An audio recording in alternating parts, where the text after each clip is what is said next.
Assalamualaikum warahmatullahi wabarakatuh.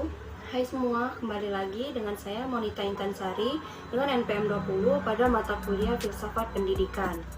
Jadi pada hari ini kita akan membahas mengenai materi bab 3, yaitu Hakikat Manusia dan Hakikat Pendidikan. Dan materi pada hari ini yang pertama, ada hubungan apa antara manusia dengan pendidikan? Yang kedua, apa itu hakikat manusia? Yang ketiga, apa itu hakikat pendidikan? Dan yang keempat, bagaimana hubungan hakikat manusia dengan hakikat pendidikan? Pertama, ada hubungan apa antara manusia dengan pendidikan? Pendidikan adalah suatu proses interaksi manusiawi antara pendidik dengan subjek didik untuk mencapai tujuan pendidikan. Untuk itu, manusia harus mampu mengembangkan dan mengelola hidupnya dengan baik agar manusia itu akan menjadi manusia yang berpendidikan dan dapat mewujudkan perkembangan dunia. Kedua, apa itu hakikat manusia? Hakikat manusia dimaksudkan pada realitas manusia secara definitif.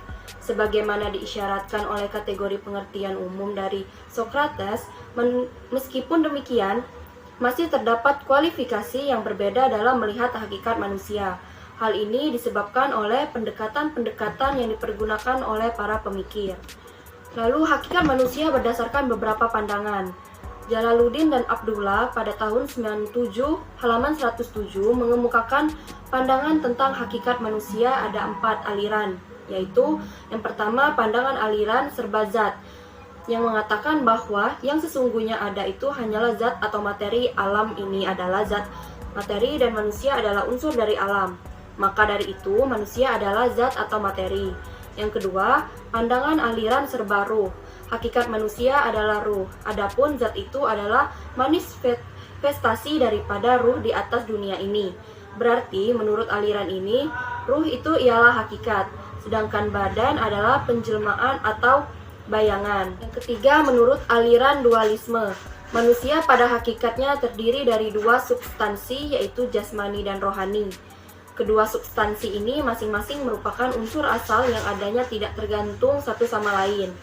Menurut aliran eksistensialisme, yang merupakan salah satu aliran filsafat modern, berpikir tentang hakikat manusia merupakan eksistensi atau perwujudan sesungguhnya dari manusia. Yang kedua, sifat dan hakikat manusia. Ada kemampuan menyadarkan diri, kemampuan bereksistensi, kata hati atau hati nurani. Lalu ada moral, selanjutnya kemampuan bertanggung jawab, rasa kebebasan, kewajiban dan hak, dan kemampuan menghayati kebahagiaan. Yang ketiga, pandangan Islam tentang hakikat manusia. Al-Quran menegaskan kualitas dan nilai manusia dengan menggunakan 4 macam istilah, yang satu sama lain saling berhubungan. Yang pertama ada al-insan. Manusia disebut al-insan karena dia sering menjadi pelupa sehingga diperlukan teguran dan peringatan. Yang kedua ada an-nas, digunakan untuk menunjukkan sekelompok manusia baik dalam arti jenis manusia atau sekelompok tertentu dari manusia.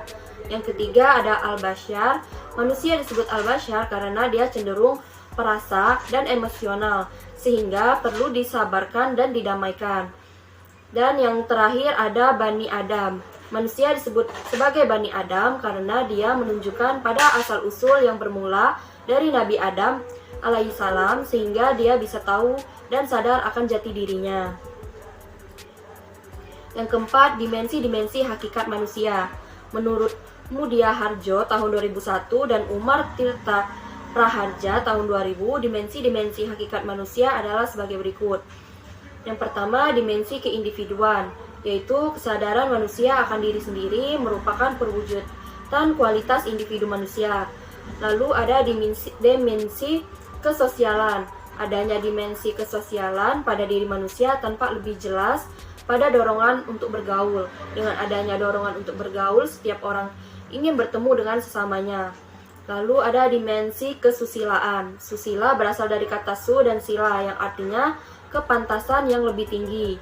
Dan ada dimensi keberagaman. Pada hakikatnya, manusia adalah makhluk religius. Sebelum manusia mengenal agama, mereka telah percaya bahwa di luar alam yang dapat dijangkau dengan perantaraan alat indranya. Yang kelima, pengembangan dimensi hakikat manusia. Pengembangan yang utuh, tingkat keutuhan perkembangan dimensi hakikat manusia ditentukan oleh dua faktor, yaitu faktor kualitas hakikat manusia itu sendiri secara potensial dan faktor kualitas pendidik yang disediakan untuk memberi pelayanan atas perkembangannya. Dan yang kedua, ada pengembangan yang tidak utuh akan terjadi di dalam proses perkembangan, ada unsur dimensi hakikat manusia yang terabaikan. Untuk ditangani, misalnya dimensi kesosialan dimodifikasi oleh pengembangan dimensi keindividualan ataupun domain efektif didominasi oleh pengembangan domain kognitif. Materi yang ketiga, apa itu hakikat pendidikan? Jadi, pengertian pendidikan itu menurut Ki Hajar Dewantara, hakikat pendidikan ialah proses penanggulangan masalah-masalah serta penemuan dan peningkatan kualitas hidup pribadi serta masyarakat yang berlangsung seumur hidup. Adapun menurut Plato, filsuf Yunani yang hidup dari tahun 429 sebelum Masehi, mengatakan bahwa pendidikan itu ialah membantu perkembangan masing-masing dari jasmani dan akal dengan sesuatu yang memungkinkan tercapainya kesempurnaan.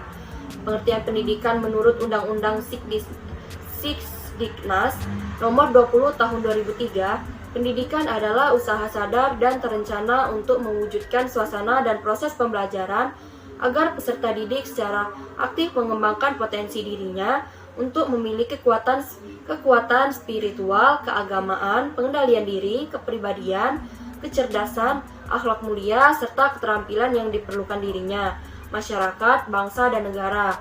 Hal ini terdapat pada pasal 1 ayat 1 Undang-Undang Nomor 20 Tahun 2003. Lalu ada tujuan pendidikan. Reja Mudiarharjo tahun 2001 mengemukakan kondisi ideal yang berhubungan dengan tujuan pendidikan. Tujuan pendidikan itu dapat dibedakan dalam dua macam, yaitu tujuan umum pendidikan atau tujuan akhir pendidikan dan tujuan khusus pendidikan. Tujuan umum pendidikan tertuju pada tujuan hidup, lalu tujuan khusus pendidikan dapat dibedakan menjadi tujuan pendidikan tak lengkap berkenaan dengan aspek-aspek kepribadian yang ingin dicapai, tujuan pendidikan di sementara berkenaan dengan masa-masa pendidikan institusional dan tujuan kelembagaan pendidikan, dan tujuan pendidikan instruksional berkenaan dengan penugasan materi pelajaran atau jenis tingkah laku. Lalu, bagaimana hubungan hakikat manusia dengan hakikat pendidikan? Yang pertama, pandangan humanistik. Pandangan humanistik menekankan kebebasan personal, pilihan, kepekaan, dan tanggung jawab personal. Pandangan humanistik juga memfokuskan pada prestasi, motivasi, perasaan, tindakan, dan kebutuhan. Yang kedua ada pandangan behavioristik. Behavioristik didasarkan pada prinsip bahwa perilaku manusia yang diinginkan merupakan produk desain bukannya kebetulan. Menurut paham ini, manusia memiliki suatu keinginan yang bebas. Baiklah, mungkin itu saja video pembelajaran pada hari ini.